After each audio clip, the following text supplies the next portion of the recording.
মনে হচ্ছে আপনার আর কোনো প্র্যাকটিস করার প্রয়োজন নেই স্যার। এখনো আপনার নিশানা একদম পাক্কা আছে। হ্যাঁ ঠিক আছে, ইটস ওকে। নকুলকে যেদিন আপনি গুলি করেছিলেন সেদিন থেকে আপনি এখনো আপসেট স্যার। কিন্তু স্যার আপনি বলেন যে একজন সিআইডি অফিসারের নিজের ডিউটি নিয়েই ভাবা উচিত, ব্যাস। আর এমনিতেও নকুল তো একটা ক্রিমিনাল স্যার। হ্যাঁ অভিজিৎ, নকুল একজন ক্রিমিনাল হলেও আসলে ও তো আমার ছেলেও। স্যার আমরা বুঝতে পারছি যে একজন বাবার মনে কি হচ্ছে, কিন্তু স্যার নকুল বেঁচে আছে, ওর কিচ্ছু হয়নি। তুমি কি করে জানলে যে নকুল বেঁচে আছে? ও আপনাকে চিঠি পাঠাচ্ছে, গুলি পাঠাচ্ছে, যেটা দিয়ে আপনি ওকে মেরেছিলেন। ও এইসব পাঠাচ্ছে, তার মানে তুমি হলো কিছু যে জানো না দয়া। যে চিঠিগুলো পেয়েছি সেগুলো নকুলের লেখা নয়, ওগুলো আসলে অন্য কেউ লিখছে। অন্য কেউ লিখছে? নকুল লেখেনি ওগুলো? না, কারণ নকুল হয়তো সত্যিই মারা গেছে। ও হয়তো চিরকালের মতন আমাকে ছেড়ে চলে গেছে, কিন্তু ওর মৃত্যুর সুযোগ হয়তো অন্য কেউ নিচ্ছে। কিন্তু স্যার আপনাকে নকল চিঠি পাঠিয়ে অন্য কারো কি লাভ হতে পারে স্যার? কি জানি সে কি চাইছে। স্যার আমরা ওকে এটা করতে দেব না, আমরা ওকে ধরেই ছাড়বো স্যার।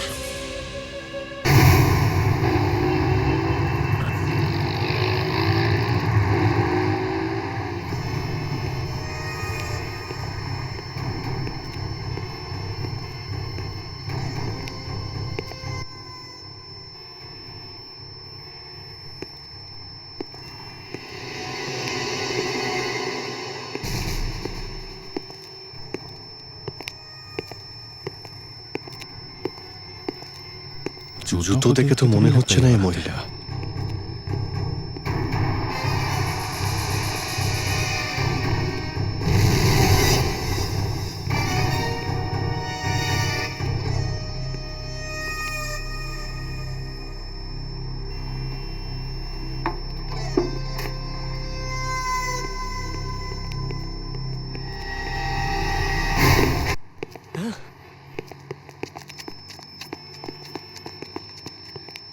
কে তুমি? কে তুমি?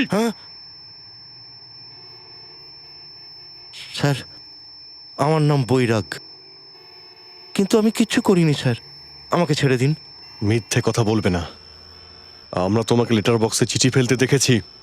কিন্তু আমি কিচ্ছু করিনি স্যার, এটা তো আমি ওর কথায় করেছি। কার কথায়? হ্যাঁ আমি ওকে চিনি না, ও আমার ঘরে ঢুকে বসে আছে স্যার। আমি সত্যি বলছি স্যার, আমাকে ছেড়ে দিন। চলো। একে দেখো, একে চিনতে পারছো? হ্যাঁ হ্যাঁ হ্যাঁ, এই তো। এই সে? একে কোথায় দেখেছো তুমি? স্যার এই লোকটা জোর করে আমার ঘরে ঢুকেছে, আমার সারা পরিবারকে বন্দি করে রেখেছে, আর এর কাছে একটা বন্দুকও আছে স্যার। আরে ওর তো গুলি লেগেছে, ঠিক করে চলতেও পারছে না, তাহলে বাড়িতে ঢুকলো কি করে? এ খুব ভয়ানক লোক স্যার। কিন্তু গুলি বার করলো কে? কোনো ডাক্তার এসেছিল কি? না না, আমার বাবাই বার করেছিল। বাবা ডাক্তার নাকি? হ্যাঁ স্যার, আমার বাবা একজন বড় সার্জন, ডাক্তার রতন। এ বলেছিল আমাদের সবাইকে গুলি করে দেবে যদি আমরা এর কথা না শুনি তো। তাহলে এ আবার কাউকে গুলি করেনি তো? না স্যার, কিন্তু জবরদস্তি আমাকে দিয়ে চিঠি লিখিয়েছে আর বলল বিউরোর মেল বক্সে ফেলে দিয়ে এসো। স্যার প্লিজ আমাকে যেতে দিন, আমার পরিবার বিপদে আছে স্যার। আমি যদি 1 ঘন্টার মধ্যে বাড়ি না ঢুকিও সবাইকে মেরে দেবে। স্যার প্লিজ আমাকে যেতে দিন। নকুল তার অপরাধের পথে অনেকটা এগিয়ে গেছে, সেখান থেকে তার ফিরে আসা প্রায় অসম্ভব। দা, এই লেটারটা পড়ো, দেখো নকুল কি লিখেছে এই 3rd লেটারে।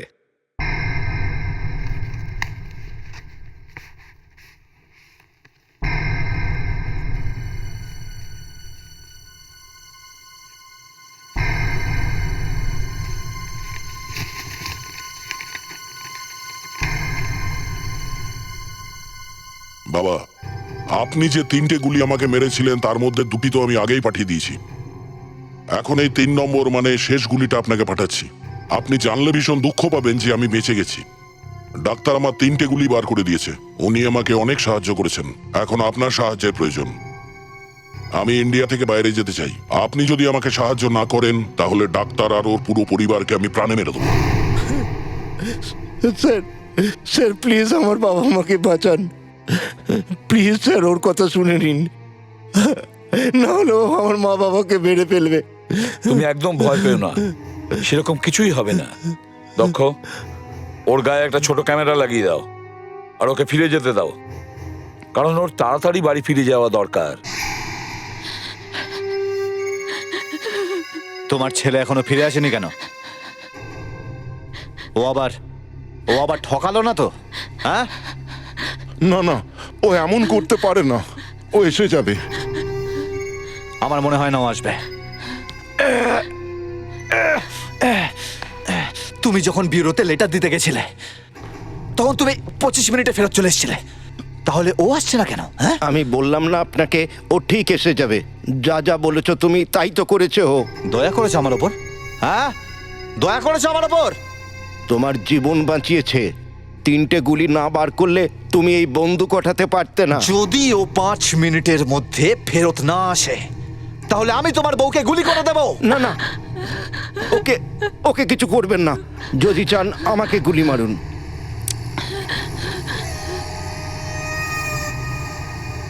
মনে হচ্ছে বৈরাগ এসে গেছে।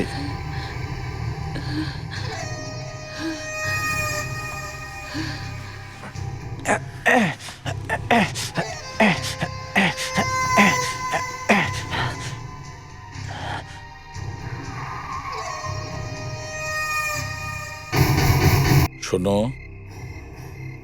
ভয় পেও না। তোমার বাড়ির ভেতরে যা কিছু হচ্ছে সেই সব কিছু আমরা এখান থেকে জানতে পারবো। তোমার গায়ে যে ক্যামেরাটা লাগানো হয়েছে সেটাই আমাদের সব কিছু দেখাবে। যাও, চিন্তা করো না।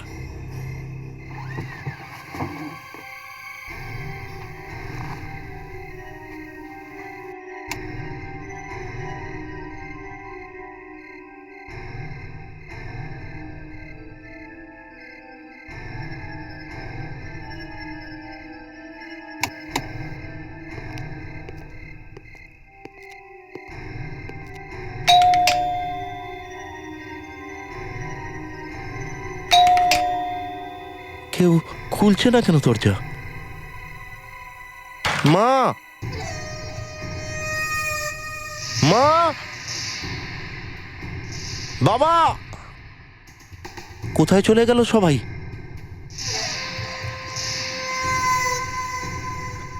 মা,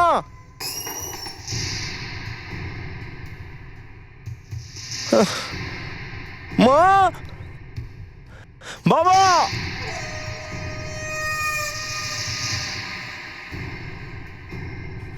বাবা কোথায় গেলে? কোথায় চলে গেল সবাই?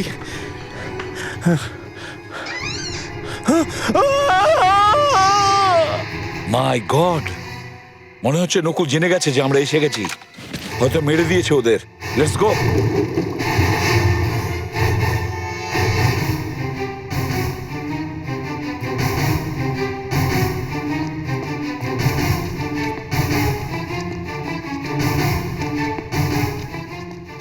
পুরো বাড়িটা ভালো করে সার্চ করো, দেখো নকুল কোথায়।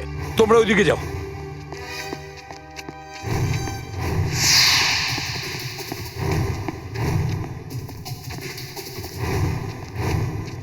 মাই গড,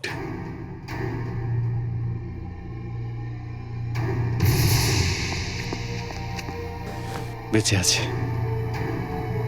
স্যার, নকুল পালিয়ে গেছে। হ্যাঁ জানি, ওই দেখো। এখনকার জন্য গুড বাই ড্যাড।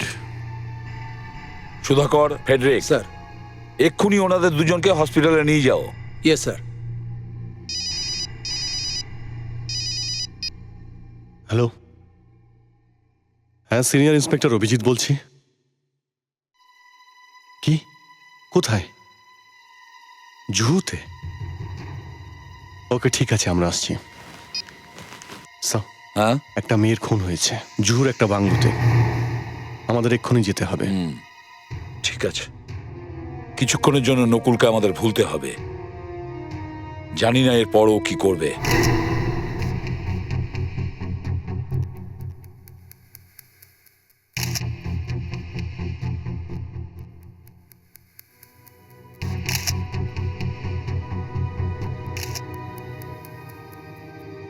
এসব হলো কিভাবে? হ্যাঁ,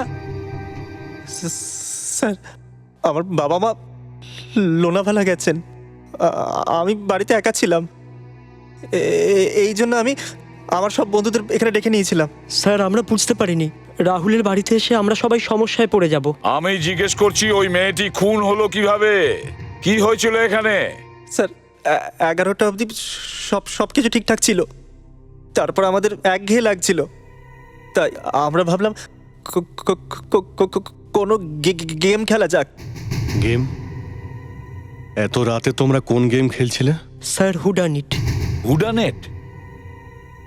সেটা আবার কিরকম গেম? স্যার, এই গেমে প্রত্যেকের নামে একটা চিরকুট রাখা হয়। একটা চিরকুটে মৃত ব্যক্তির নাম লেখা হয়, আর একটা চিরকুটে খুনির। আর স্যার যে ওই পুলিশের চিরকুট পায়, ও খুনিকে খোঁজে। আর স্যার তারপর আমরা সবাই আলাদা আলাদা লুকিয়ে গেছিলাম স্যার।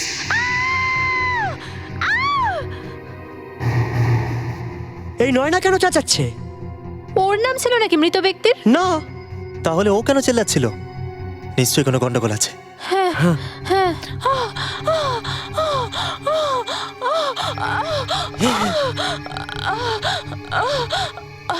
স্যার আমরা ঘরের সব দরজা জানলা বন্ধ করে দিয়েছিলাম, আর আর আপনাকে ফোন করেছিলাম স্যার।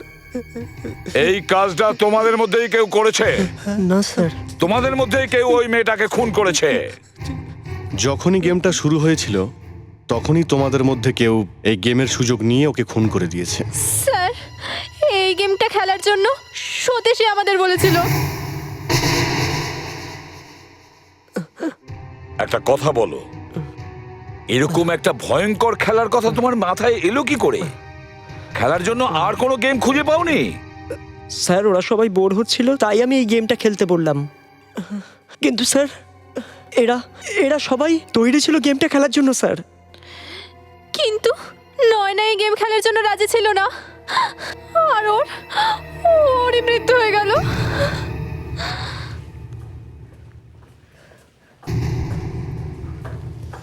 যখনই এই মেয়েটার খুন হয় তখন শুধু তোমরাই তো এখানে ছিলে, তাই না?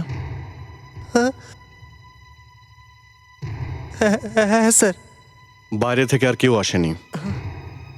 না স্যার। মানেটা একদম পরিষ্কার যে খুনটা তোমাদের মধ্যেই কেউ করেছে। তাড়াতাড়ি বলো, কে খুন করেছে? বলো, কে খুন করেছে? স্যার স্যার আমরা বিশ্বাস করুন, আমরা কিছু করিনি স্যার, না হলে আমরা কেন ফোন করে আপনাদের ডাকবো স্যার? সেটাও জেনে যাব। আমি স্টিফার ডগস দিচ্ছি, ও শুকে চিনিয়ে দেবে যে তোমাদের মধ্যে নয়নাকে খুন কে করেছে। স্যার স্যার আমি কিছু দেখতে পেয়েছিলাম। দেখতে পেয়েছিলে? কি দেখতে পেয়েছিলে? স্যার আমি রান্নাঘরে লুকিয়েছিলাম, তখন হঠাৎই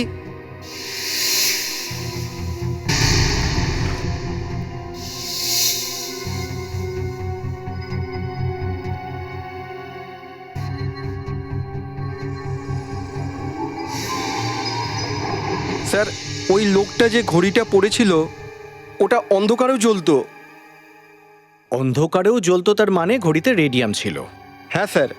অদ্ভুত ব্যাপার, তুমি এত কিছু দেখলে, ওই লোকটা তোমার চোখের সামনে থেকে ছুরি নিয়ে গেল, তুমি চিৎকার কেন করলে না? এই লোকটার ব্যাপারে তোমার বন্ধুদের তুমি কেন বলনি? স্যার আমি ভেবেছিলাম ও আমাদের মধ্যেই কেউ, যে খেলায় খুনি হয়েছে আর অ্যাক্টিং করার জন্য ছুরি নিয়ে যাচ্ছে। তোমাদের কারোর ঘড়িতে রেডিয়াম লাগানো আছে? দেখি, যে যার ঘড়ি দেখাও।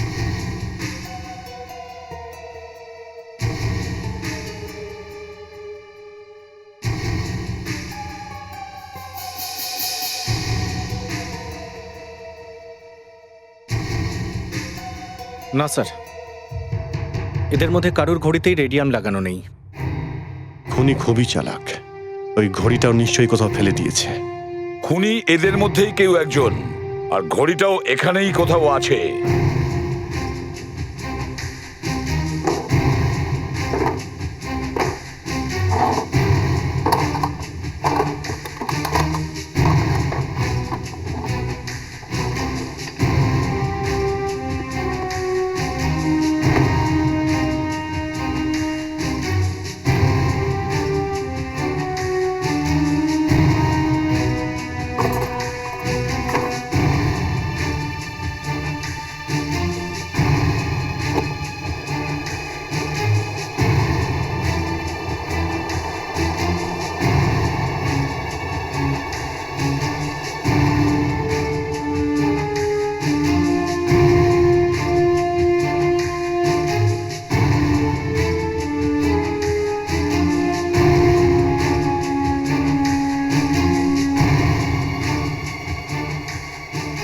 মাই god, O my god. Sir,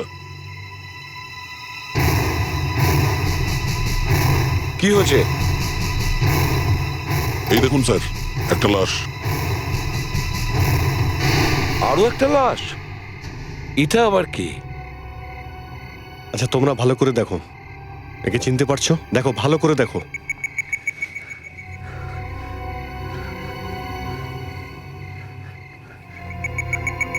না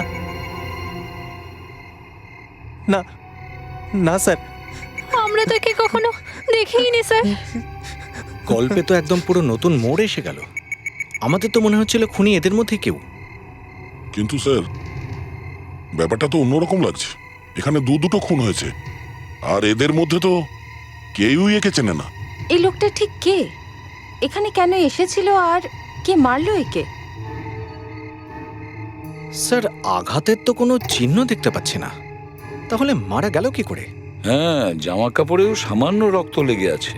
আঘাতটা হয়তো ভেতরে আছে। স্যার এই দেখুন, ছুরির ক্ষত। একেও ছুরি দিয়ে মারা হয়েছে স্যার। কিন্তু স্যার, এর কাপড়ে ছুরির কোনো চিহ্নই নেই স্যার। আর যেখানে ছুরি মারা হয়েছে সেখানে কাপড় ছেঁড়াও নেই স্যার। এই দেখুন। তার মানে হলো খুনি ওকে ছুরি দিয়ে মারার পর জামাটা পুড়িয়েছে। আর খুব তাড়াতাড়ি পরানো হয়েছিল, ওর মাপেরও নয়। এই দেখো প্যান্টটা দেখো, প্যান্টটা অনেকটাই বড়, আর জ্যাকেটটাও অনেক বড় মনে হচ্ছে। এই খুন কে করতে পারে?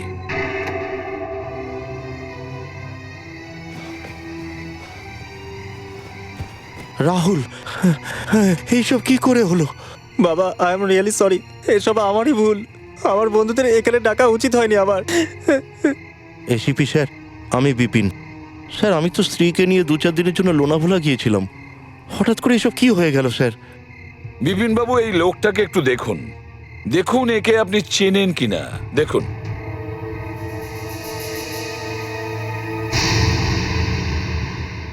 না, আমি একে আগে কোনোদিন দেখিনি। হয়তো আপনার ওয়াইফ চিনতে পারে। আপনি প্লিজ একটু দেখুন।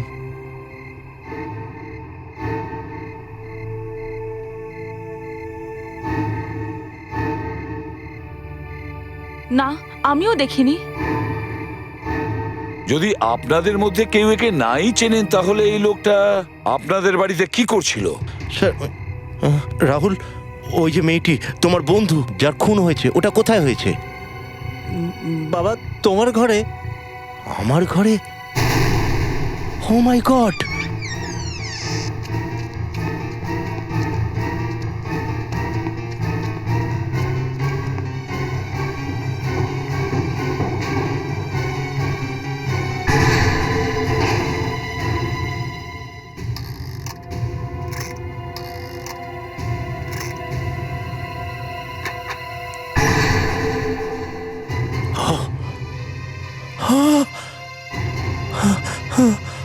এই না, এটা হতে পারে না। এটা কিছুতেই হতে পারে না। কোথায় গেলে? আমি কিছু হিরে এই ত্রিজুড়িতে রেখেছিলাম, সব চুরি হয়ে গেছে। চুরি হয়ে গেছে? আমি সর্বশান্ত হয়ে গেলাম। আমি তুমি নিজেকে নিজে বরবাদ হয়ে সামলাও গেলাম। একটু।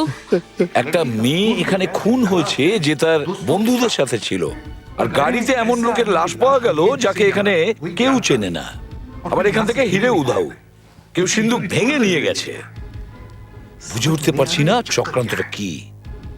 এই তিনটে ব্যাপারে একটার সঙ্গে আরেকটার মিল নেই। হ্যালো। স্যার, আমি গীতা বলছি ফরেনসিক ল্যাব থেকে, ডক্টর অঞ্জলিকার অ্যাসিস্ট্যান্ট। হ্যাঁ বলো গীতা। স্যার, ডক্টর অঞ্জলিকা বলেছিলেন এখানে একটা ডেড বডি আসবে পোস্টমর্টমের জন্য, কিন্তু আমি তো এখানে প্রায় 2 ঘন্টা ধরে অপেক্ষা করছি। এখনো পর্যন্ত তো কোনো বডি আসেনি। কিন্তু অ্যাম্বুলেন্স তো এখান থেকে অনেক আগেই বেরিয়ে গেছে, এখন পৌঁছায়নি কেন? ঠিক আছে, তুমি ওখানে থাকো, আমি তোমাকে পরে ফোন করছি। Okay sir. হ্যাঁ স্যার, অ্যাম্বুলেন্স এখনো ফরেনসিক ল্যাবে পৌঁছায়নি। কি? অ্যাম্বুলেন্স পৌঁছয়নি? তাহলে গেল কোথায়?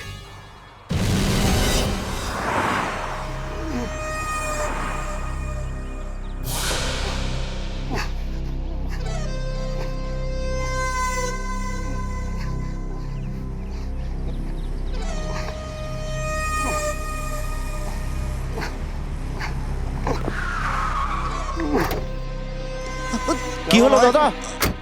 কি হয়েছে? সিআইডি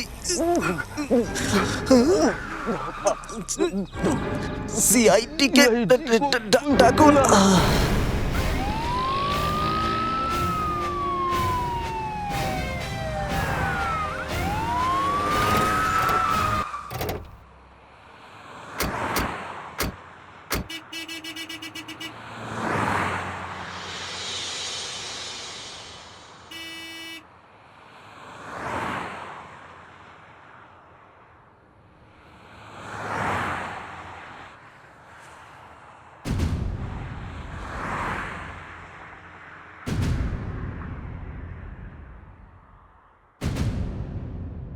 অদ্ভুত ব্যাপার, নয়নার লাশ ভেতরে, দুজন ওয়ার্ড বয়কে মেরে দেওয়া হয়েছে,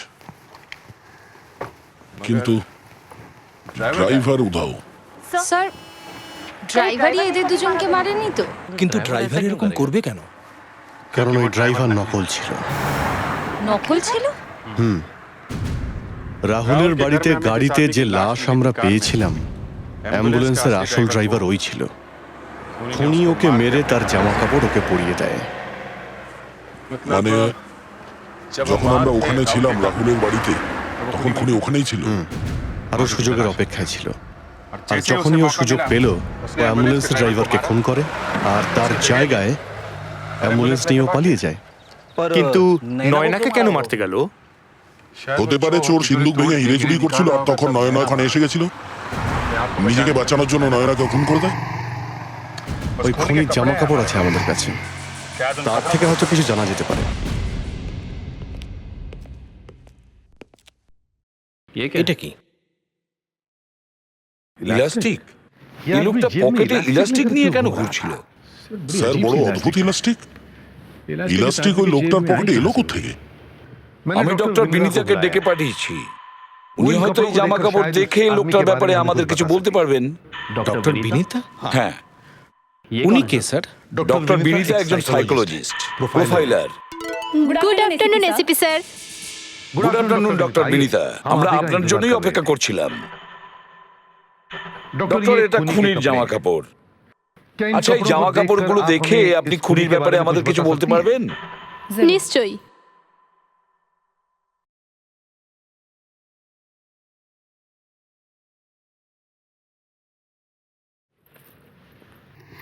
ডক্টর, আপনি কি শুধু জামা কাপড় দেখে ওই খুনির ব্যাপারে সবকিছু বলতে পারবেন? সবকিছু তো নয়, কিন্তু অনেক কিছুই বলতে পারি। এটা কি কোনো অ্যাস্ট্রোলজি নাকি? না না, এটা একটা সায়েন্স।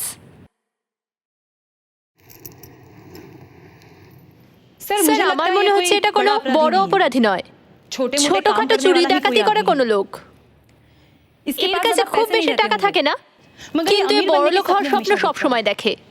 আর যখন এর কাছে কিছু টাকা আসে, এই সব টাকা ফ্যাশনেবল জিনিসের উপর খরচ করে। ডক্টর বিনীতা, আপনি এই কাপড়গুলো দেখে ওই খুনির ব্যাপারে এত কিছু বলে দিলেন? এই কাপড়গুলোকে ভালো করে দেখুন। এই শার্ট আর এই প্যান্ট পুরনো, আর এই জুতোটা দেখুন, পরে পরে খসে গেছে। কিন্তু এই জ্যাকেট একদম নতুন, আজকালের ফ্যাশনের, কোনো বড় কোম্পানির দামি জ্যাকেট এটা। স্যার, একজন ছোটখাটো কাজ করা লোক এত দামি জ্যাকেট কিনবে কোথা থেকে? আর ওর কাছে এত টাকা এলো কোথা থেকে? হয়তো ওকে কেউ টাকা দিয়েছে স্যার এই খুনটা করার জন্য। স্যার, এই লোকটা খুব কায়দা করে সিন্দুক ভেঙেছে। এই লোকটা সিন্দুক ভাঙার একজন এক্সপার্ট। কিন্তু স্যার, সিন্দুক ভাঙার তো অনেক অপরাধী আছে, আমরা লোকটাকে খুঁজে পাবো কি করে? এই কাপড় যেটা খুনি ড্রাইভারকে পরিয়েছিল, সেটা ড্রাইভারের হাইট থেকে 3 ইঞ্চি বড়। মৃত ব্যক্তির হাইট হলো 5 ফুট 6 ইঞ্চি, আর তার ওয়েট 58 কিলো। আর সেই জন্য এই খুনির হাইট 5 ফুট 9 ইঞ্চি বা 10 ইঞ্চি হওয়া উচিত। আর ওর হাইটের হিসাবে ওর ওজন 70 থেকে 75 কিলো হওয়া উচিত। দক্ষ, ওই ইলাস্টিকটা দেখাও তো। হ্যাঁ স্যার, যখন কেউ এরোপ্লেনে ভ্রমণ করে তো জিনিসপত্রে ট্যাগ লাগাতে হয় স্যার। এই ইলাস্টিক মনে হচ্ছে ওই ট্যাগের। হ্যাঁ, এই ইলাস্টিকটা তো একদম ওটার মতো। স্যার, এই ছোটখাটো চুরি ডাকাতি করা লোক ফ্লাইটে কি করে আসবে? হতে পারে সে এসেছিল, আমি তো আপনাদের আগেই বললাম এর কাছে যখনই টাকা আসে এ মন খুলে খরচ করে। যদি এই ধরনের লোক প্লেনে ট্রাভেল করে তাহলে কারণ না কারণ তো নজর পড়বে ওর ওপর। দা, স্যার এয়ারপোর্টে গিয়ে খুব ভালো করে জিজ্ঞাসাবাদ। দিল্লি যাওয়ার জন্য ফ্লাইট নাম্বার 204 এর সব যাত্রীদের সিকিউরিটি চেকিং করতে অনুরোধ করা হচ্ছে। সমস্ত কাউন্টারে গিয়ে জিজ্ঞাসাবাদ করো। এটা জিজ্ঞেস করো যে কেউ কোনো অদ্ভুত কাউকে দেখেছে কিনা। চেন্নাই যাবার বিমান যাত্রীরা আপনারা 7 নম্বর গেটের দিকে এগিয়ে যান, আর কিছুক্ষণের মধ্যে চেন্নাইয়ের বিমান ছাড়বে। Excuse me officer, we are from CID. CID, yes, what can I do for you? আচ্ছা, গত 2 দিনের মধ্যে আপনাদের কাছে এমন কোনো প্যাসেঞ্জার এসেছে যার জন্য আপনাদের কোনো প্রবলেম হয়েছে, বা লোকটা দেখতে একটু অদ্ভুত রকমের? এখানে তো প্রত্যেক ফ্লাইটে এরকম 2-4 জন আসে যাদের দেখতে একটু আলাদা রকমের হয়। আমি বলতে চাইছি যে আপনাদের হয়তো দেখে মনে হয়েছে এমন কোনো লোক যে লোকটা কোনোদিন ফ্লাইটেই ওঠেনি। যাকে দেখেই মনে হয় যে এই লোকটা এয়ারপোর্টে কি করছে। স্যার, এটা বলতে পারা খুবই মুশকিল। Thank you very much. Thank you. Thanks. Delhi যাওয়ার জন্য ফ্লাইট নাম্বার 204 এর সব যাত্রীদের সিকিউরিটি চেকিং করতে অনুরোধ করা হচ্ছে। স্যার, উনি একটা অদ্ভুত কথা বললেন। স্যার, কাল একটা অদ্ভুত ব্যাপার ঘটেছে, এর আগে এয়ারপোর্টে কখনো হয়নি। কি হয়েছিল? স্যার, কাল অনেক লোকের পকেট মার হয়েছে। এয়ারপোর্টে পিক পকেট? এয়ারপোর্টে পকেট কাটা হয় এটা তো আগে কখনো শুনিনি। স্যার, 7 জনের পকেট মার হয়েছে, সেটাও 2 ঘন্টার মধ্যে। 2 ঘন্টার মধ্যে? আচ্ছা, আপনি কি আমাদের বলতে পারবেন যে এই 2 ঘন্টার মধ্যে কোন কোন ফ্লাইট এসেছিল? স্যার, দিল্লি থেকে একটা ফ্লাইট এসেছিল, তারপর 2 ঘন্টার মধ্যে আর একটা ফ্লাইটও আসেনি, আর তার মধ্যেই এইসব হয়ে গেছে। আচ্ছা, এটাও তো হতে পারে যে ওই পকেট মারের সম্পর্ক ওই দিল্লির ফ্লাইটের সঙ্গে আছে। ওই ফ্লাইট থেকে আসা সমস্ত প্যাসেঞ্জারদের লিস্ট আমায় দিন। ইয়েস স্যার, আসুন প্লিজ। রাজেশ, রেশমি, অমল, মকরান্দ, অমল, আনন্দ, সচিন, রেণুকা, রূপেশ, টান্টেরা। 1 মিনিট, আচ্ছা এই লিস্টটা আরেকবার পড়ো তো। হ্যাঁ স্যার। সচিন, রেণুকা, রূপেশ, টান্টেরা। ডান্টেরা। আচ্ছা, এই নামটা তো শুনেছি মনে হচ্ছে, কিন্তু কোথায়? ডান্টেরা। স্যার, এই টান্টেরা ওই কে নয় তো? হ্যাঁ, হতে পারে। স্যার, সেই কেকে যে আগে পকেট মারতো আর পরে বড় বড় অপরাধ করা শুরু করে। আর আজকাল ও সিন্দুক ভাঙার এক্সপার্ট হয়ে গেছে। সিন্দুক ভাঙা? স্যার, ওই বিপিন বাবুর যে সিন্দুক ভাঙা হয়েছে সেটাই কে করেনি তো? হ্যাঁ, হতে পারে ওই করেছে স্যার। স্যার, দিল্লি যেতে যেতে এয়ারপোর্টে ওই লোকটা 4-5 জনের পকেট কেটে দিয়েছে স্যার। লক্ষ্য, তাড়াতাড়ি দিল্লি পুলিশকে ইনফর্ম করো এই টান্টেরার ব্যাপারে, আর ওনাদের রিকোয়েস্ট করো যে ওকে ধরার জন্য চেষ্টা করে। আর দয়া স্যার, তুমি আর অভিজিৎ দিল্লি যাওয়ার জন্য রেডি হও। দেখা যাক ওই টান্টেরাই আবার সেই কেকে নয় তো।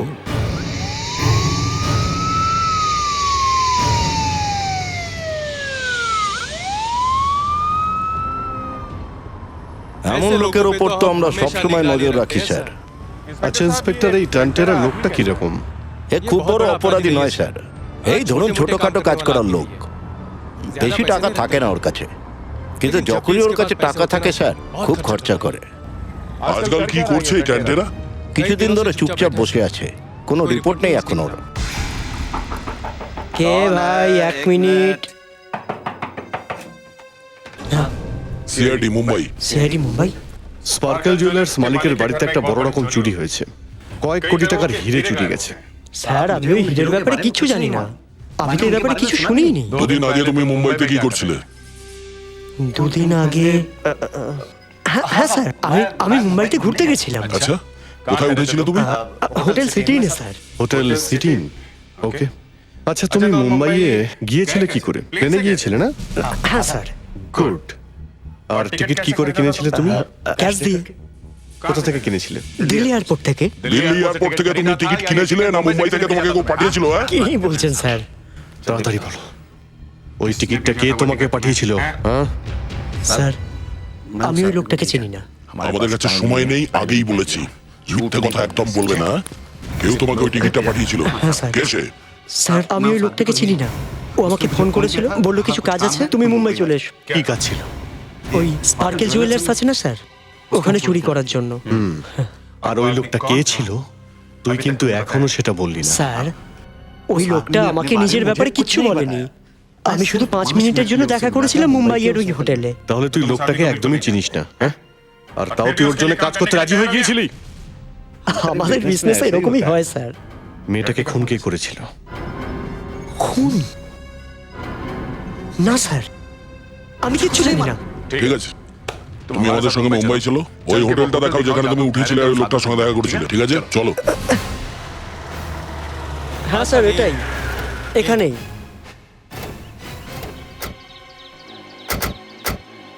এই হোটেলেই sir. Excuse me.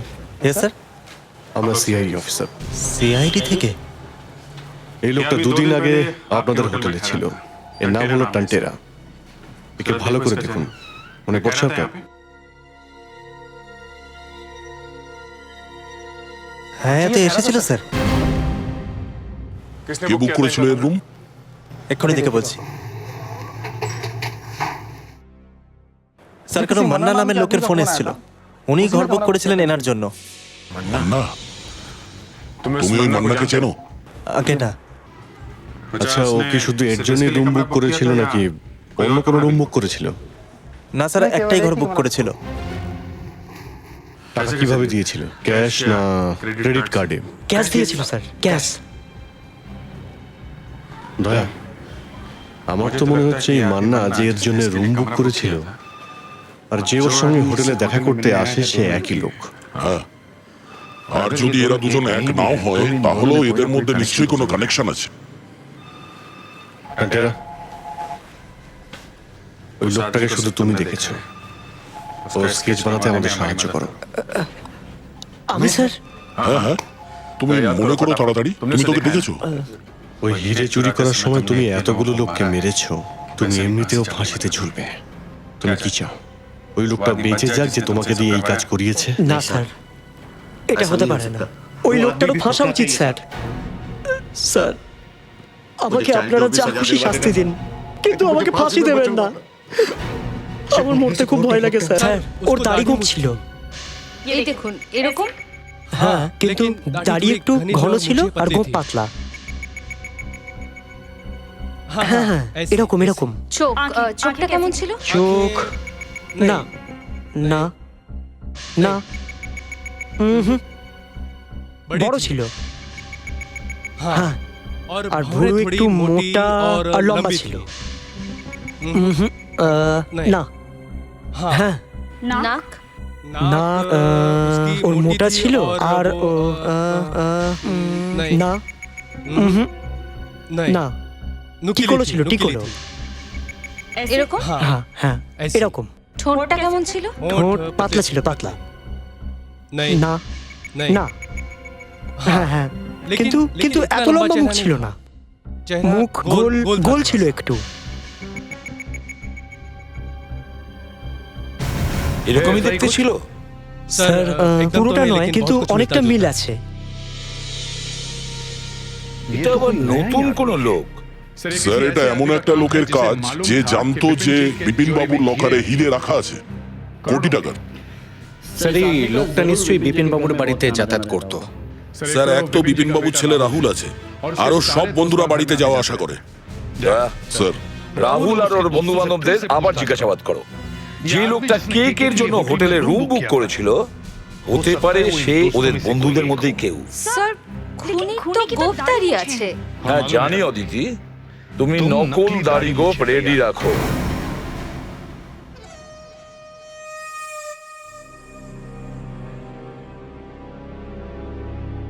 ACP sir, হিরেটা তো খুঁজে পেলেন না, এদিকে দাড়ি আর গোফ নিয়ে পড়ে আছেন।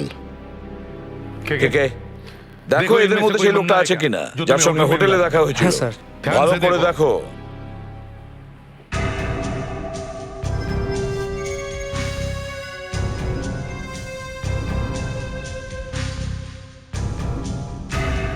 না স্যার, এদের মধ্যে তো কেউ নয়। দেখলেন দেখলেন, আমি বলেছিলাম তো এই বাচ্চারা কিচ্ছু করেনি। বিপিন বাবু, এখনো কাজ শেষ হয়নি, বুঝেছেন?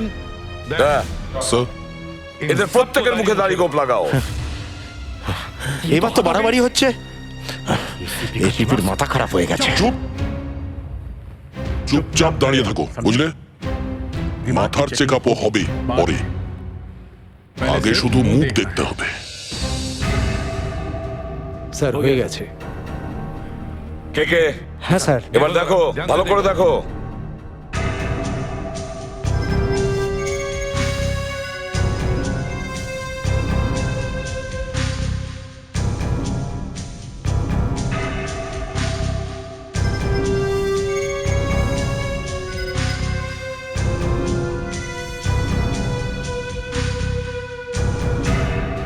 না স্যার, এর মধ্যে তো কেউ নয়। এবার দেখো কার মাথা খারাপ হয়েছে। সবচেয়ে আগে এসিপির। সত্যি আমার মাথায় কিছু ঢুকছে না, বুঝে উঠতে পারছি না কি হয়েছে। বোঝবার জন্য যথেষ্ট পরিশ্রম করতে হয়। খুনি গাছের ফল নয়, যখন চাইলাম পেরে নিলাম। আর মাথা মোটারা এটাও বোঝে না যে ঠিক ডিটেকশন কাকে বলে। দয়া, স্যার, বিপিন বাবুকে দাড়ি গোপ লাগাও। এটা কি বলছেন আপনি? হ্যাঁ, কি বলবো, কান্না পাচ্ছে আপনাদের কাজকর্ম দেখে। হাতরে বেড়াচ্ছেন আপনারা ডিটেকশন করতে গিয়ে। আপনি যদি আপনার মুখটা বন্ধ করেন, তাহলে আপনার এই সুন্দর মুখে আমি এই দাড়ি গোঁফটা লাগিয়ে দিই। হ্যাঁ,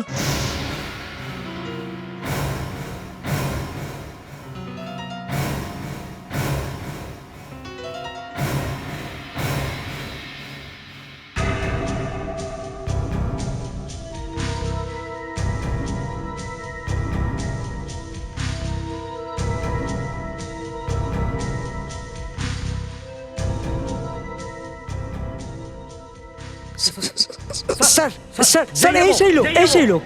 এসব কি উল্টোপাল্টা বলছিস তুই? তোর মাথার ট্রিটমেন্ট আমি করছি।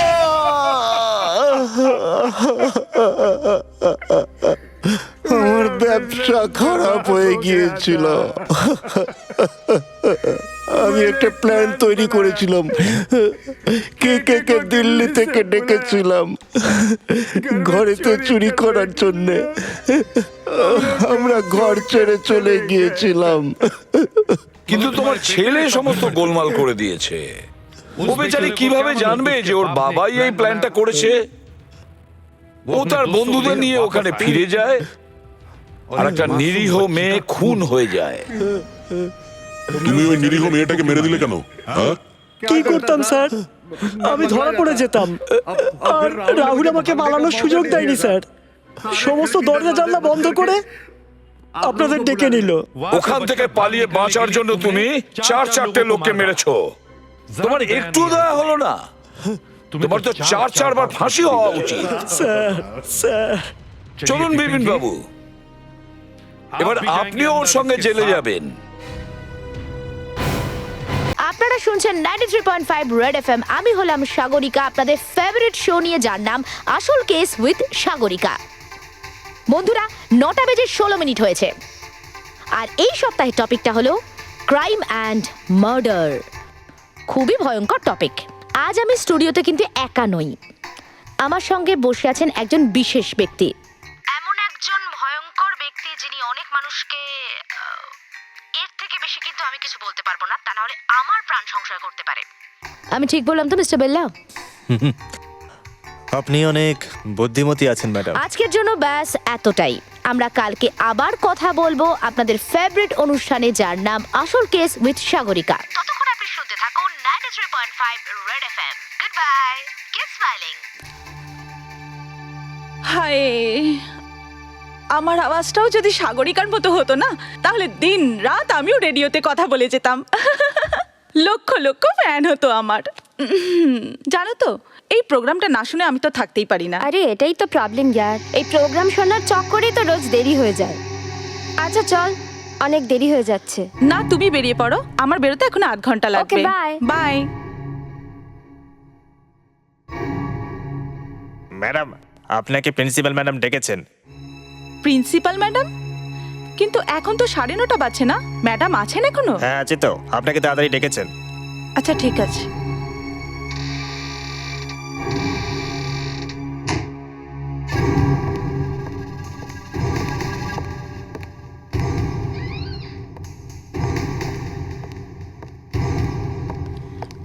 ম্যাডাম, আপনি আমাকে ডেকেছেন? তুমি?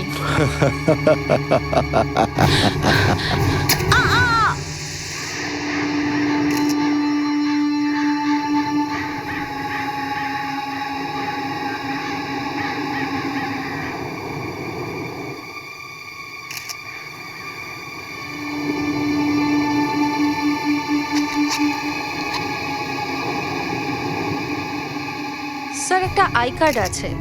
এই মেয়েটির নাম প্রেরণা আর গ্রেড স্কুলের লাইব্রেরিয়ান ছিল।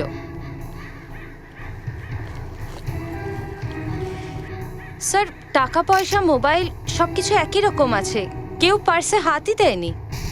আমি এটাই ভাবছিলাম, এটা চুরির ব্যাপার নয়। দয়া স্যার, ছুরিটাকে বের করো আর বডিটাকে উল্টে দাও।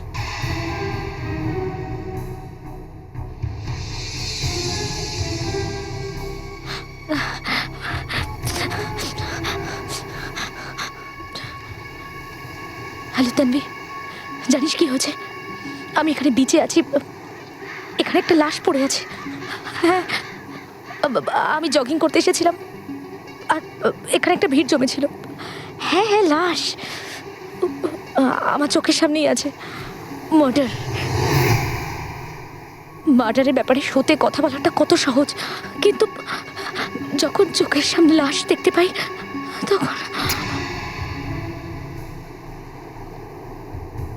স্যার, এই ছুরিটা পুরো 5 ইঞ্চি ভেতরে ঢোকানো হয়েছিল। মাই গড, কেউ ছুরি দিয়ে খুঁচিয়ে লিখেছে নাম্বার 2। স্যার, খুনির সাহস দেখুন, প্রথমে খুন করেছে, তারপরেই 2 লিখেছে। কিন্তু কেন লিখেছে?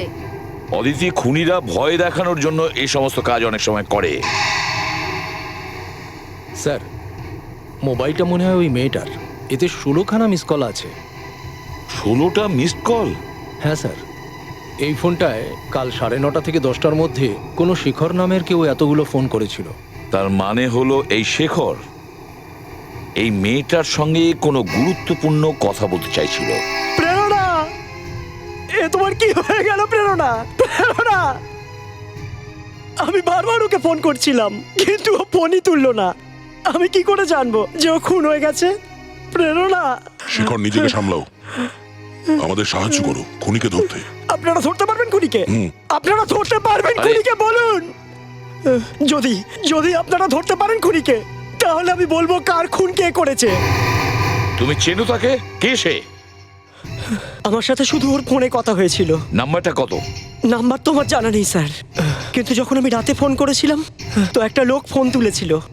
উনি আমায় বলেছিলেন প্রেরণা চলে গেছে, উপরে চলে গেছে। স্কুলে রাত্রে ফোন তুলেছে? স্যার, এমনও তো হতে পারে ওই লোকটা স্কুলেই কাজ করে। শেখর, যদি ওই লোকটা দ্বিতীয়বার তোমাকে ফোন করে, তুমি ওর গলার স্বর শুনলে চিনতে পারবে? হ্যাঁ স্যার। কাল রাতে ওই লোকটা যা কিছু তোমায় ফোনে বলেছে সেগুলো আমরা এদের লিখে দিয়েছি। এরা এখন ফোন করবে, ঠিক আছে?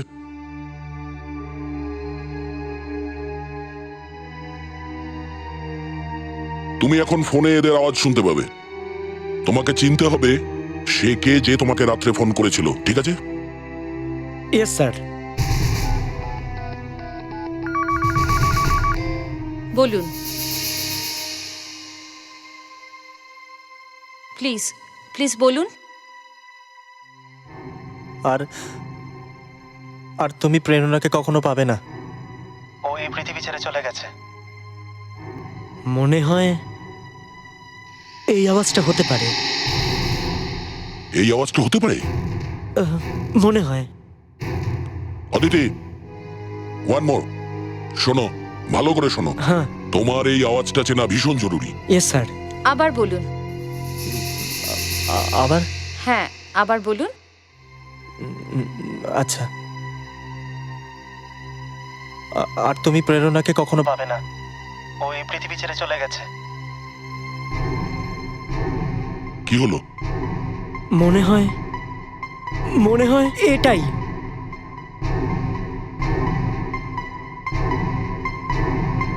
না, মনে হয় এই আওয়াজ নয়।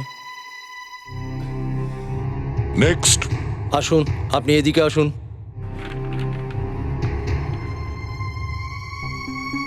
এবার আপনি বলুন, যা লেখা আছে সেটাই বলবেন। আর তুমি প্রেরণাকে কখনো পাবে না, ও এই পৃথিবী ছেড়ে চলে গেছে।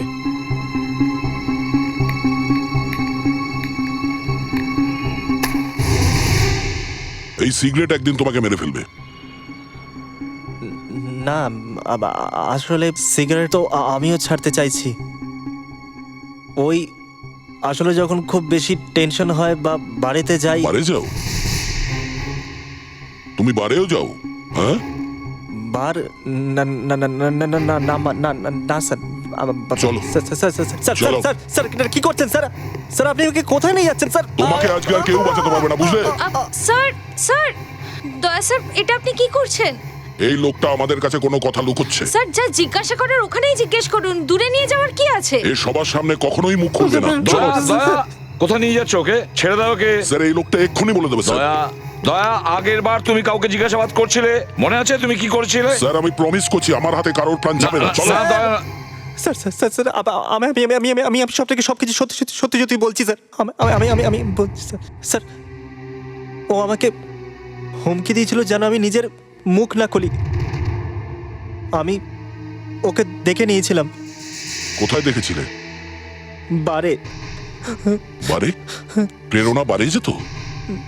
ও বার ডান্সে ছিল স্যার।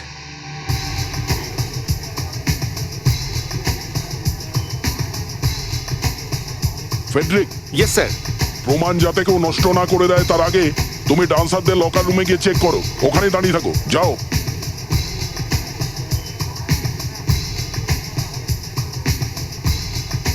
হ্যাঁ, এই হচ্ছে প্রেরণা।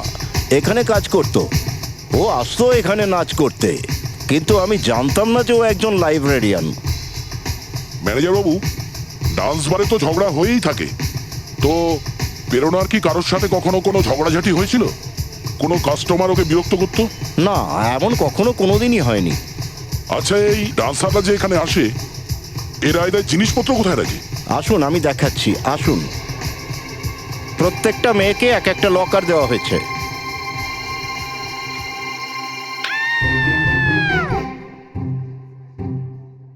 কি হলো ফ্রেডি?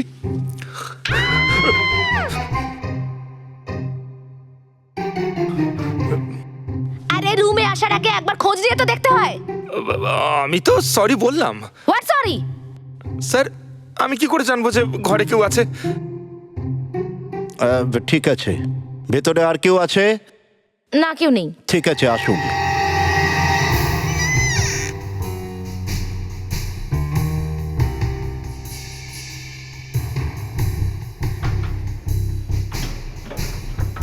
স্যার, এইটাই প্রেরণার লকার, কিন্তু বন্ধ তো স্যার। এই লকারের চাবি কোথায়? ওটা তো প্রেরণার কাছেই থাকতো। ও, সুধাকর, লকার ভেঙে দাও। Okay sir.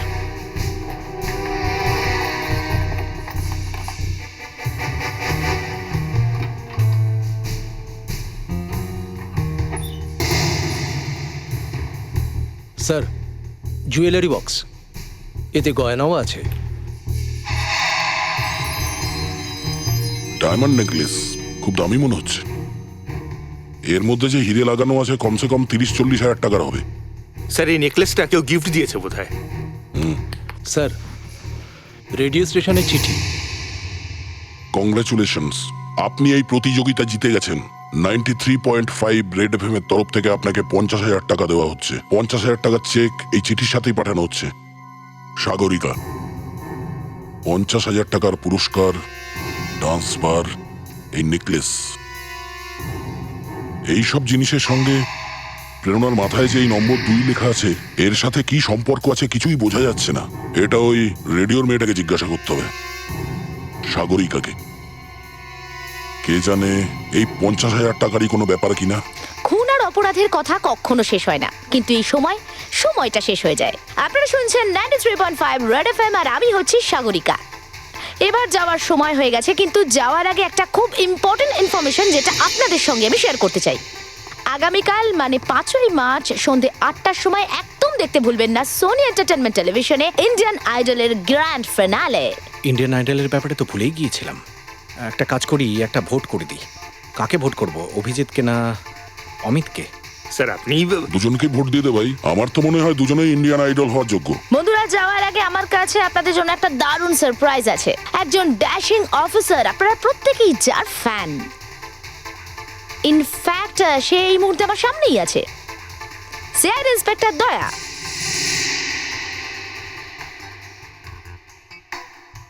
আপনি বসে পড়ুন স্যার।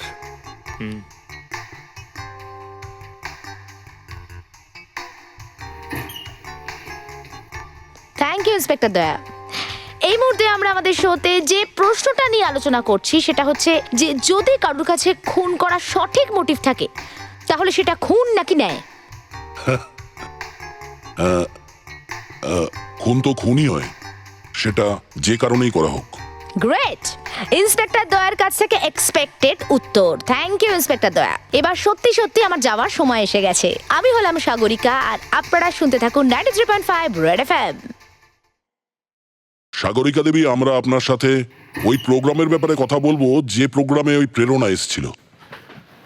কেউ ওকে খুন করে দিয়েছে। আমি জানি। আপনি জানতেন? আগে হ্যাঁ, আমি ওর লাশ বিচে দেখেছিলাম। বিচে? হ্যাঁ, রোজ সকালে আমি ওখানে জগিং করতে যাই। সাগরিকা দেবী, প্রেরণা আপনার শোতে এসেছিল, ও 50,000 টাকা জিতেছিল। আপনি কি আমাদের ওর সম্পর্কে আর কিছু বলতে পারেন? কি জানি, ওই মেয়েটাকে আমার খুব একটা ঠিকঠাক মনে হয়নি। কেন? স্যার, এই প্রোগ্রামে আমি দুজন লোককে ডেকেছিলাম।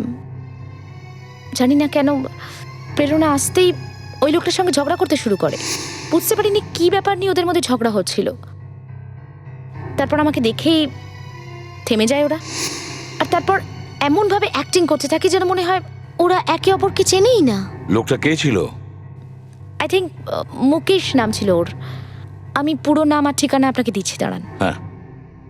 অ্যান্ড স্যার, এই কেসের ব্যাপারে রেড এফএম এর লিসনারদের কাছ থেকে যদি আপনি সাহায্য নিতে চান বা কিছু বলতে চান তো প্লিজ গো হেড। ঠিক আছে। এটা হলো এখানকার নম্বর। Excuse me. 93.5 রেড এফএম এর সমস্ত শ্রোতা বন্ধুদের কাছে এসিবি প্রদ্যুমানের নমস্কার। আপনারা সবাই প্রেরণা মার্ডার কেসের ব্যাপারে নিশ্চয়ই শুনেছেন। যদি এই কেসের ব্যাপারে বা খুনির ব্যাপারে যদি আপনারা কিছু জানেন তাহলে এই নাম্বারে যোগাযোগ করবেন। নাম্বার হলো 22842255।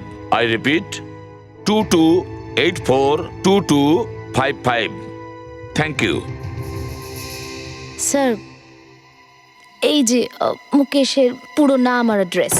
দরজা খোলো মুকেশ। মুকেশ! মুকেশ! ম্যাডাম, ম্যাডাম এক মিনিট, আপনি এখানে দাঁড়ান, সামলান নিজেকে। Oh my god! Mukesh!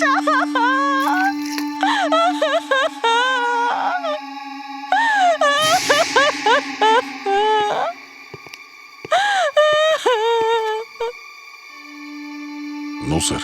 O, okay রোলটাও তো।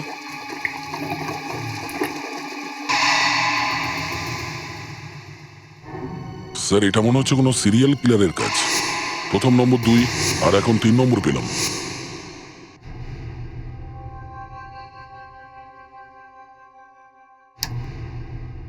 এই গুলি লাগার পরে যে আঘাতটা হয়েছে তা খুবই সামান্য।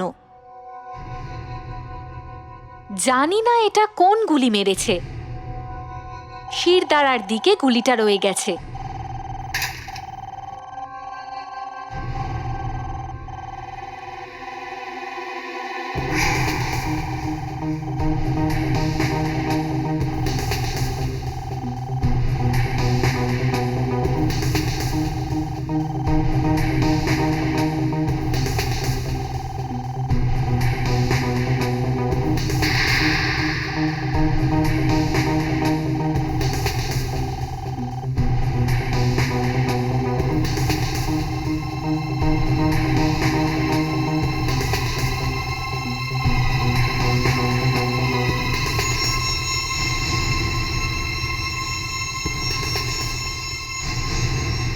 বুলেটটা খুবই অদ্ভুত রকমের, ভীষণ পাতলা এটা। মনে হচ্ছে একদম নখের মতো দেখতে লাগছে। ডক্টর অঞ্জলিকা, এটা বুলেট না অন্য কিছু? স্যার, এটা তো একটা বুলেটই, .11 ক্যালিবারের। এই দেখুন মুকেশের আঘাতটা, এখানে গান পাউডার লেগে আছে, তার মানে এটা নিশ্চিতভাবে বুলেট। .1 ক্যালিবারের বুলেট? ডক্টর অঞ্জলিকা, এটা দেখে আমার একটা কথা মনে পড়ে গেল। এর আগেও একটা কেসে .11 ক্যালিবারের বুলেট ছিল, কিন্তু হ্যাঁ, আমারও একটু একটু মনে পড়ে কোন কেসে দেখেছিলাম এটা। স্যার, আমি এটাকে আমার কম্পিউটারে ম্যাচ করে দেখছি, জানা যেতে পারে ওটা কোন কেস ছিল।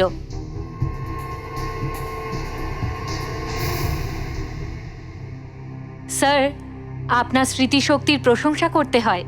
8 বছরের পুরনো একটা কেস যাতে এই রকম গুলি পাওয়া গিয়েছিল, 97-এর কেস ছিল। খানাপুর রোডে অনেক রক্ত পড়েছিল আর সেখানে এই রকম একটা বুলেট পাওয়া গিয়েছিল, কিন্তু ওই গুলিটা চালানো হয়নি। আর স্যার, লাশও কিন্তু নিখোঁজ ছিল, ইনফ্যাক্ট ওই লাশটা পাওয়াই যায়নি। ওই কেসটা এখনো আগের মতোই পড়ে আছে স্যার। 8 বছর আগের কেস ছিল।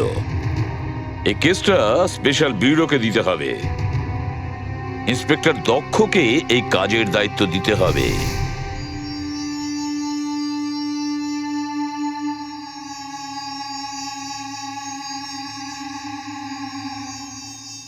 কাল মুকেশ নামে একজন খুন হয়েছে, তাকে একটা অদ্ভুত গুলি দিয়ে খুন করা হয়েছে।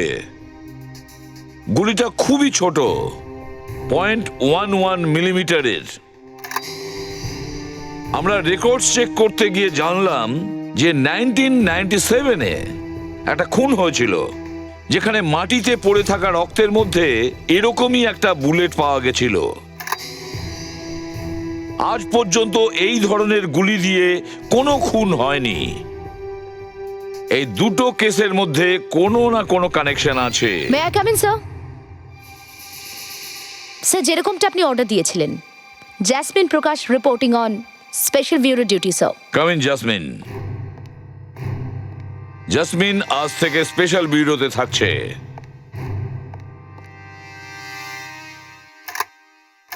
ওর মাথার ওপরে 3 কেন লেখা আছে? সেটাই আমাদের খুঁজে বের করতে হবে। কে সেই খুনি যে খুন করার পরে কপালের ওপরে নাম্বার লিখছে? 2 পেয়েছি আর 3 পেয়েছি। এরকম আবার যেন না হয় যে আরো একটা আমরা লাশ পেলাম যার কপালে নাম্বার লেখা থাকবে 4। তোমাকে এই আউটলাইনের মধ্যে একটা কমপ্লিট ফেস করতে হবে। সেই ফেসের মধ্যে খুনির মুখটা ফুটিয়ে তুলতে হবে অজাতশত্রু। তোমাদের সবাইকে এই খুনিকে খুঁজে বের করতে হবে। হয়তো এ সেই খুনি যে 97-এ খুন করেছিল, যে আজও হয়তো খুন করছে। এই কেসে ইন্সপেক্টর দক্ষ তোমাদের সঙ্গে থাকবে। এই ব্ল্যাঙ্ক এরিয়ার মধ্যে খুনির নামটা ফুটিয়ে দিল অজাতশত্রু।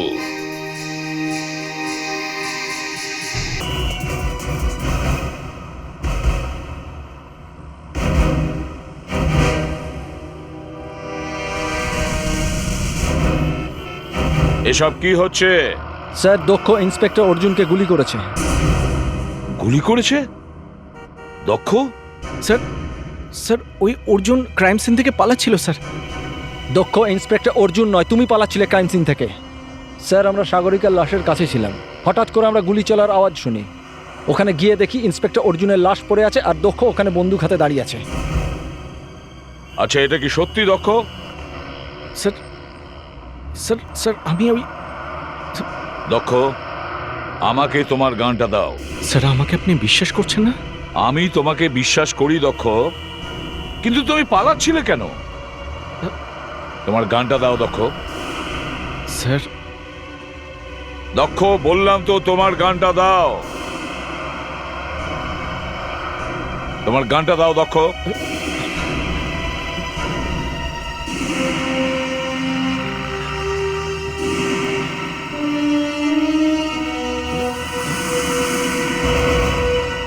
পরবর্তী খবরে যাওয়ার আগে চলুন আপনাদের আজকে সব থেকে বড় খবরের জন্য মুম্বাই নিয়ে যাই, যেখানে আমাদের সংবাদদাতা সুনেদি উপস্থিত আছেন। এখানে এই মুহূর্তে রেড এফএম রেডিও স্টেশনের মধ্যে ফেমাস রেডিও জকি সাগরিকার খুন হয়ে গেছে। সিআইডি স্পেশাল ব্যুরো এবং সিআইডি টিমের নাকের ডগায় এই খুনটা হয়েছে। এই দুটো টিমই খুন হওয়ার সময় এখানে উপস্থিত ছিল, কিন্তু এখনো কোনো কুল কিনারা হয়নি। সুনিধি, আপনি আমাদের এটা বলুন যে রেডিও জকি সাগরিকার খুন কি কারণের জন্য হয়েছে? দেখো, এই ঘটনা শুরু হয় প্রেরণা নামের একটা লাইব্রেরিয়ানের খুনকে কেন্দ্র করে। প্রেরণার লাশ সমুদ্রের ধারে পাওয়া যায়, যার কপালের মধ্যে 2 লেখা ছিল। তারপর মুকেশ নামে আরেকটা লোকেরও খুন হয়, যার মাথায় 3 লেখা ছিল। কিন্তু এই সব খুনে সিআইডি একটা অদ্ভুত জিনিস জানতে পারে। মুকেশকে মারার জন্য যে গুলিটা ইউজ করা হয়েছিল সেটা .11 ক্যালিবারের ছোট গুলি ছিল। 8 বছর আগে সেরকমই গুলিতে কোনো একজনের খুন হয়েছিল। রাস্তার ধারে ঠিক এরকমই .11 ক্যালিবারের গুলি পাওয়া গেছিল। 8 বছরের পুরনো এই কেসটা সমাধানের জন্য সিআইডি স্পেশাল ব্যুরোকে দায়িত্ব দেওয়া হয়। সিআইডি আর সিআইডি স্পেশাল ব্যুরো এই সিরিয়াল কিলারকে খুঁজতে খুঁজতে সাগরিকার কাছে পৌঁছয়, কারণ সাগরিকাই এই সব কটা খুন করেছিল। সাগরিকা সেই লোকগুলোকেই খুন করে যাদের সাক্ষী দেওয়ার জন্য সাগরিকার বাবার ফাঁসি হয়েছিল। কিন্তু যখনই সিআইডি টিম সাগরিকাকে ধরার জন্য সেখানে পৌঁছয়, তখন দেখে যে আগে থেকেই সাগরিকাকে কেউ মেরে দিয়েছে। আর হ্যাঁ রিয়া, চাঞ্চল্যকর খবর এটাই যে ইন্সপেক্টর অর্জুনকেও কেউ একজন গুলি করেছেন। ইন্সপেক্টর অর্জুন সাগরিকার খুব কাছের বন্ধু ছিলেন, আর ওনাকে সাগরিকার লাশের কাছ থেকে পালাতে দেখা যায়। আর ঠিক সেই অবস্থায় কেউ ওনাকে গুলি করে। ইন্সপেক্টর অর্জুনের সেখানেই মৃত্যু হয়েছে। অর্জুন মারা গেছে? অক্ষয়, অক্ষয় তাড়াতাড়ি আয়। কি হয়েছে মা? অক্ষয়, দেখ দেখ টিভিতে কি বলছে। বলছে যে অর্জুন নাকি মারা গেছে। অর্জুনের মৃত্যু হয়েছে? ইন্সপেক্টর অর্জুনকে একজন সিআইডি অফিসার গুলি করেছেন। ওনার নাম দক্ষ। একজন সিআইডি অফিসার এমন কাজ কেন করলেন সেটা অবশ্য এখনো পর্যন্ত জানা যায়নি। ইন্সপেক্টর দক্ষ অর্জুনকে গুলি করেছে? কিন্তু কেন? সিআইডি এবং সিআইডি স্পেশাল ব্যুরো দুটো টিমই এই কেসটা সলভ করতে উঠে পড়ে লেগেছেন। সূত্রের খবর যে সিআইডি আর সিআইডি স্পেশাল ব্যুরো টিমের মধ্যে এই বিষয়টা নিয়ে জোরদার লড়াই চলছে। ব্যক্তিগত লড়াই ঠিক কোন জায়গায় পৌঁছয় এখন সেটাই দেখার অপেক্ষায় আমরা। যা মনে আসছে তাই বলে যাচ্ছে। সিআইডিতে নাকি ঝগড়া শুরু হয়েছে। প্রথমে তোমার আর তোমার মেয়ের সম্পর্কটাকে দুনিয়ার সামনে তুলে ধরেছে, এখন দক্ষর পিছনে পড়েছে। স্যার, কিন্তু ওরা দক্ষর ব্যাপারে যেটা বলছে সত্যিই তো বলছে। দক্ষ অর্জুনের খুন তো করেইছে। অজাত শত্রু, বলার আগে একবার ভালো করে ভেবে দেখো। দক্ষ একজন সিআইডি অফিসার, বুঝেছো? সিআইডি অফিসার আমি জানি স্যার, কিন্তু এটার মানে তো এটা নয় যে ও খুন করতে পারে না। দেখো, যতক্ষণ না আমি প্রমাণ পাচ্ছি আমি এটা মানতে রাজি নই যে দক্ষ খুন করেছে। That's all. স্যার, আপনি যে কোনো মূল্যে দক্ষকে বাঁচাতে চাইছেন, তাতে সিআইডির সম্মান মাটিতে মিশে গেলে যাক। তুমি এটা চাইছো যে করেই হোক দক্ষকে ফাঁসির কাটে ঝোলাতে, কারণ ও সিআইডিতে আছে আর তুমি সিআইডি স্পেশাল ব্যুরোতে আছো। স্যার, আপনি এটা কি বলছেন? এটা ভুলে যেও না অজাত শত্রু, যে সিআইডির স্পেশাল ব্যুরো আমি নিজের হাতে তৈরি করেছি। দক্ষ, তুমি এইভাবে চুপ থাকলে কিচ্ছু হবে না। তোমাকে সত্যি কথা বলতেই হবে। ওকে দক্ষ, তোমার কিছু মনে পড়লো? ইন্সপেক্টর অর্জুনকে কে মেরেছে? তুমি কি ওকে মেরেছো? দক্ষ, ইন্সপেক্টর অর্জুনকে তুমি কেন গুলি করেছো? হ্যাঁ, ঠিক আছে, যদি আপনাদের মনে হয় যে অর্জুনকে আমি মেরেছি তাহলে তাই। মানে কি বলতে চাইছো তুমি? আমাদের ওপর দয়া তোমাকে করতে হবে না, বুঝেছো? স্পেশাল ব্যুরোর লোকেরা তোমাকে ইন্সপেক্টর অর্জুনের লাশের কাছে দাঁড়িয়ে থাকতে দেখেছে। তোমার হাতে বন্দুক ছিল কি না? স্যার, আমি তো বুঝতে পারছি না হয়েছেটা কি। তোমার হাত দিয়ে গুলি চলেছে না, গুলি চলেছে বন্দুক থেকে। হ্যাঁ, দেখলেন, গুলি চলেছে। স্যার, আমার গান থেকে গুলি চলেছে, কিন্তু আমি অর্জুনকে মারিনি, অন্য কেউ মেরেছে। কেউ ছিল না ওখানে স্যার, আমরা ওখানের কোনা কোনা খুঁজে দেখেছি। অন্য কেউ থাকার কোনো প্রমাণ ছিল না ওখানে, কেউ ছিল না ওখানে। দক্ষ, তুমি গুলি করেছিলে, তারপরেও বলছো অন্য কেউ মেরেছে? স্যার, আমি দক্ষর বন্দুকটা টেস্ট করে দেখেছি, আর ওই বন্দুক থেকেই গুলি চলেছে। স্যার, যেই গুলির দ্বারা ইন্সপেক্টর অর্জুনের মৃত্যু হয়েছে, ওই গুলিটা হয়তো দক্ষর গুলি থেকেই চলেছে। বাস, সবকিছু পরিষ্কার হয়ে গেল। কিন্তু স্যার, অর্জুনের যে গুলিটা লেগেছে বডির ভিতরে গিয়ে সেটা দুভাগে ভাগ হয়ে গেছে। একটা টুকরো অর্জুনের পাজরে মানে হাড়ের ভিতরে গিয়ে লেগেছে, আর এক টুকরো হার্টের ভেতরে লেগেছে, যার জন্য ওর মৃত্যু হয়েছে। গুলিটা দুটো টুকরো হয়ে গেছে বলে বিশ্বাসের সঙ্গে এটা বলা মুশকিল যে ওই গুলিটা দক্ষর বন্দুক থেকেই চলেছে। ডক্টর অঞ্জলিকা, আপনি শেষ পর্যন্ত বাঁচিয়ে নিলেন দক্ষকে। এই ভেতরে গিয়ে গুলি দু টুকরো হয়ে যায়, সেটা আমি আজ অবধি কোনোদিন শুনিনি। এসিপি অজাতশত্রু, এমনটা ঘটতেই পারে। হাড়ে লেগে কখনো কখনো গুলি দু টুকরো হতে পারে। স্যার, এই গুলির দু টুকরো হয়ে যাওয়ার গল্পটা কিন্তু আমি মানতে রাজি নই। I am sorry. সব লোক এই রেডিও স্টেশনে আসা যাওয়া করে, সবার এন্ট্রি এই খাতাতেই হয়, সবাই নিজের নাম ঠিকানা এই খাতাতেই লেখে। 4th মার্চেরটা দেখি। এই যে 4th মার্চ। স্যার, রেজিস্টার দেখে জানতে পেরে যাবেন যে খুনি কে ছিল। খুনি এখানে সাগরিকার সঙ্গে দেখা করতে এই রাস্তা দিয়েই আসতো, কিন্তু খুন করার পরে ও অন্য কোনো রাস্তা দিয়ে পালায়। মানে ওর ভেতরে আসার রেকর্ড তো রেজিস্টারে থাকবে, কিন্তু বাইরে যাওয়ার ব্যাপারে কিছু লেখা থাকবে না। দেখো একটু, এমন কতজন আছে যাদের আসার এন্ট্রি আছে, কিন্তু বাইরে বেরোনোর জন্য কিচ্ছু লেখা নেই। সূর্য, মঙ্গেশ, সঞ্জয়, আর স্যার এই নামটা বোঝা যাচ্ছে না স্যার, এটা কি লেখা আছে? কি দিয়ে কিছু লেখা আছে? আর স্যার অর্জুনের নাম পরে লেখা আছে। এই নামটা একটু দেখো, তোমার মনে আছে এই নামটা কে লিখেছিল? হ্যাঁ, মনে হয় এই ভদ্রলোক সাগরিকা ম্যাডামের কাছে এসেছিলেন। সাগরিকা ম্যাডাম যে প্রোগ্রাম করেন ওতে 50,000 টাকা পুরস্কার পাওয়া যায়, আর এই ভদ্রলোকই 50,000 টাকা পুরস্কার জিতেছিলেন। এটা তাহলে সেই প্রোগ্রাম যেখানে প্রেরণা, জগৎ আর মুকেশ গিয়েছিল। স্যার এই প্রোগ্রামে 4 জন এসেছিল, 2 জন মারা গেছে, 2 জন জীবিত আছে। তার মধ্যে একজন এই জগৎ, যে আমাদের কাস্টডিতে আছে। আর দ্বিতীয় জন যে বেঁচে আছে সে এই লোকই হবে।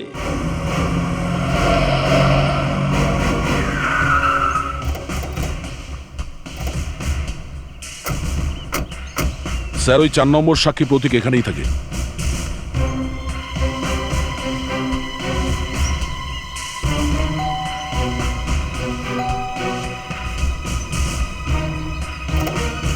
স্যার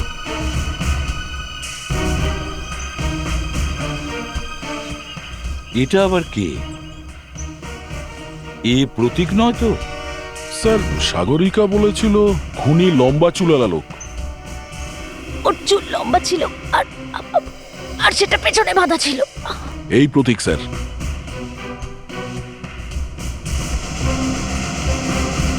স্যার, স্যার ওনার কপালে নাম্বার 4 লেখা আছে। মানে ভিকটিম নাম্বার 4?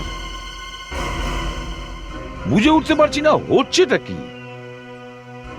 সাগরিকা প্রতিশোধ নেওয়ার জন্য সাক্ষীদের এক এক করে মারছিল, কিন্তু সাগরিকা তো নিজেই মারা গেছে, তারপরেও একজন সাক্ষী খুন হয়ে গেল। কে মারতে পারে একে? স্যার গান? এখন পর্যন্ত 6 জন লোক মারা গেছেন, আর যে এই খুনগুলো করছিল সে নিজেই মারা গেছে। আর যে সাগরিকাকে খুন করেছে এখন সেও মারা গেছে। কিন্তু আপনি এটা কি করে বলছেন যে এই সাগরিকাকে মেরেছে? যেই গুলিটা সাগরিকার বডি থেকে পাওয়া গেছে সেই গুলি এই বন্দুক থেকেই চলেছে। আর এই লোকটার হাতেও গান পাউডার লেগে আছে। এর মানে হলো ওই গুলিটা এই লোকটাই চালিয়েছে। আবার সেই খালি ফেস। খুনির এখনো কোনো হদিশ নেই। সাগরিকা মারা যাওয়ার পর ভেবেছিলাম যে খুনি এবার বোধহয় মারা গেছে, অন্তত আর কোনো খুন হবে না। কিন্তু প্রতীককেও কেউ খুন করলো। স্যার সাগরিকার সঙ্গে অন্য কেউ জড়িত আছে, ও একলাই খুন করছিল না। 6 জন মারা গেছে দয়া, 6 জন। স্যার, একটা লোক এখনো বেঁচে আছে, এখনো একজন সাক্ষী বাকি, জগৎ। হ্যাঁ, জগৎ। এই জগৎকে কেউ খুন করার আগেই আমরা ওই খুনিকে ধরেই ছাড়বো। ডাক্তারবাবু কিছু তো করুন, ক্রমশ এর অবস্থা খারাপ হয়ে যাচ্ছে। ও আমায় মেরে ফেলবে, ও আমায় মেরে ফেলবে। এইমাত্র সূত্র খবর পাওয়া গেছে যে খানাপুর রোডের কেসে আরো একজন লোকের খুন হয়ে গেছে এবং সিআইডি টিম আরো একবার এই বিষয়ে ব্যর্থ। মাত্র একজন সাক্ষী বেঁচে আছেন যিনি এই মুহূর্তে সিটি হসপিটালে আছেন আর যার অবস্থা সত্যি সত্যি আশঙ্কাজনক। এটা আর কোনো সাধারণ কেস নয়, এটা সিআইডির প্রেস্টিজ ইস্যু। সিআইডি টিম হসপিটালে আঁটো নিরাপত্তা ব্যবস্থা রেখেছে। সিআইডির অফিসারদের হাসপাতালের প্রতিটি চত্বরে মোতায়েন করা হয়েছে।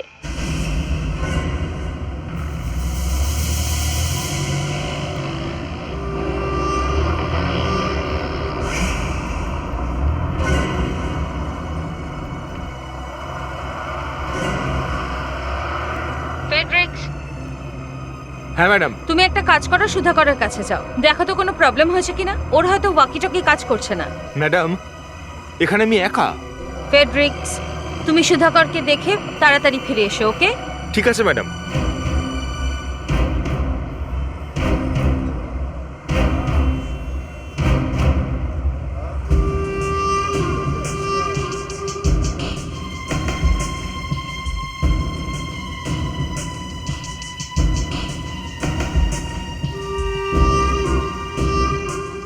হ্যাঁ অদিতি, কোথায়? উপরে? ঠিক আছে, ওকে।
এসিপি স্যার, এই বুলেট প্রুফ জ্যাকেট আমাকে বাঁচিয়ে দিয়েছে, না হলে আমি তো ওপরের টিকিট কেটেই ফেলেছিলাম।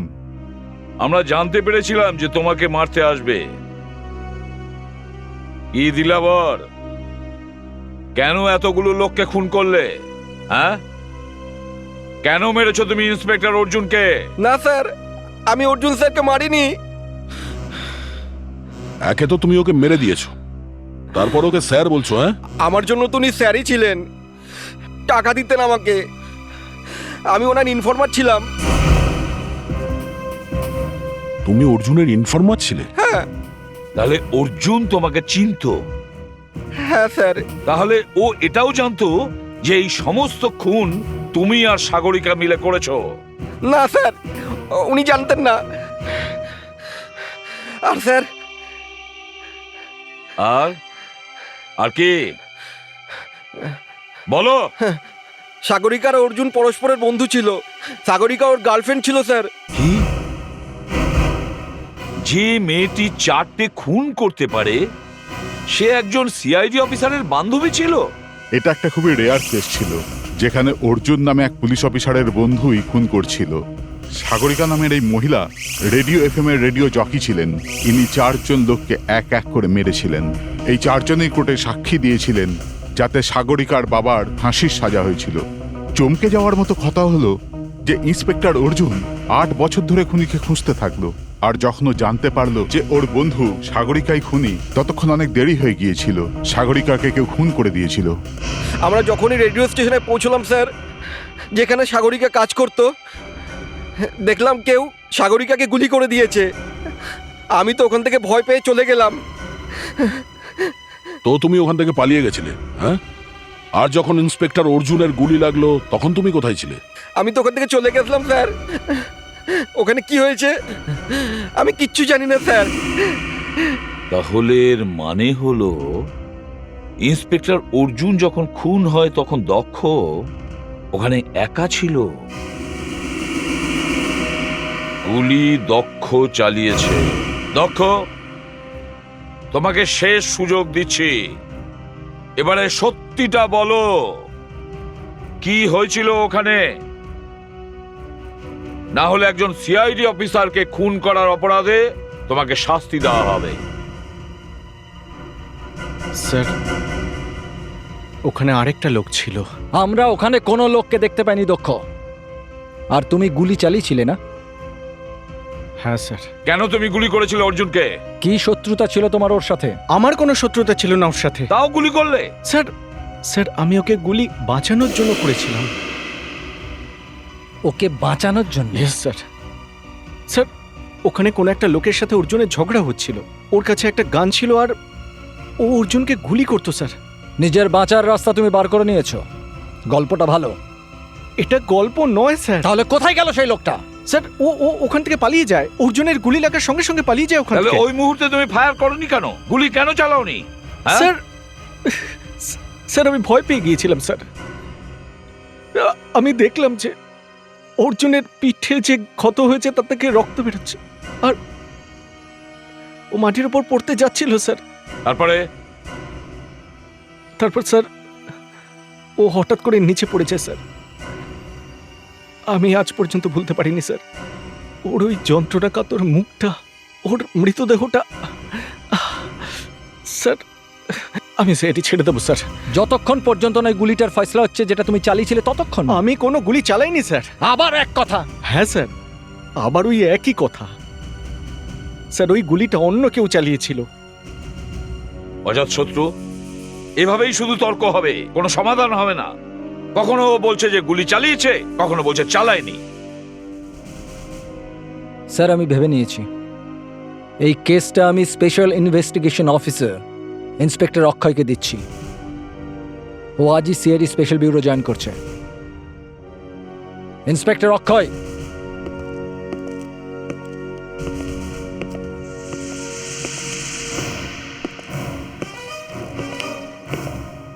ইন্সপেক্টর অক্ষয় রিপোর্টিং স্যার।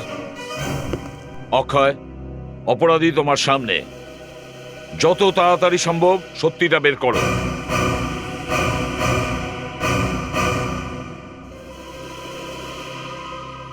Yes sir. সিআইডির দর্শকদের কাছে আমার নমস্কার। ইন্সপেক্টর অক্ষয়ের কাছে মাত্র 2 দিন আছে, সোমবার এবং মঙ্গলবার। এই 2 দিনে একে খুঁজে বের করতে হবে যে ইন্সপেক্টর দক্ষ অপরাধী কি না। যদি আপনারা সাহায্য করতে চান তাহলে দেখতে ভুলবেন না সোমবার এবং মঙ্গলবার রাত্রি 10:30টায় সিআইডি স্পেশাল ব্যুরো।